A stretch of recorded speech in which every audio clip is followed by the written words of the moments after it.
and she hurried home to her apartment and dogs just about a half mile from here. Thankfully, her apartment was fine and her dogs were okay. She shared with us the terrifying moments, what they were like as the tornado passed over this grocery store. We all kind of was holding on to each other. You can literally hear the tornado like come as a train, and then you can hear the big whistle, and it felt like the floors was like cracking. And then by that time, the roof came off of Kroger's. And as you all mentioned, that debris could be an issue as these storms move in. You're thinking high winds, rain, things of that nature. Rain could now get into these stores again because the roofs are ripped off. You're thinking debris could be flying around if there are high winds. So it's just something to keep in mind.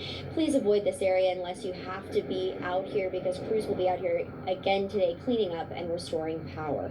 Reporting live, Lily Cummings, THV 11 News. All right, Lily, thank you so much for that update from here in Little Rock. Now, with the threat of more severe weather tonight, FEMA wants to make sure that you are prepared. The agency is offering some ideas on how to protect yourself and your belongings. Our Michael Aaron is here now with a look at some of those tips. Karen Hayden, maybe you're watching us this morning at home and you've been impacted by the tornado, or you know someone who has. The idea here is to be prepared, not to panic as we deal with yet another severe weather threat. Here's what FEMA suggests. If you haven't already, take photos to document your current damage just in case you receive more overnight. It's also important to make sure damaged roofs are covered, maybe with a tarp. Finally, store belongings in a place where they're less likely to receive more damage. FEMA offers these tips as it has folks on the ground here in Central Arkansas to help people recover.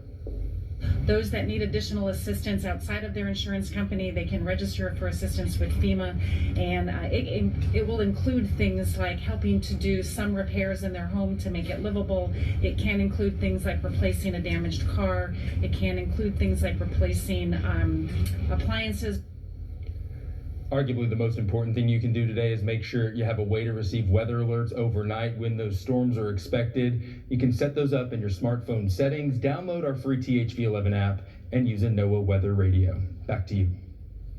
All right, Michael, thank you so much for that. Well, the human spirit has not broken here in Central Arkansas. Not even a little. As recovery efforts continue, we've been bringing you stories of helpful neighbors and businesses answering the call for help. Wake Up Central, Sarah.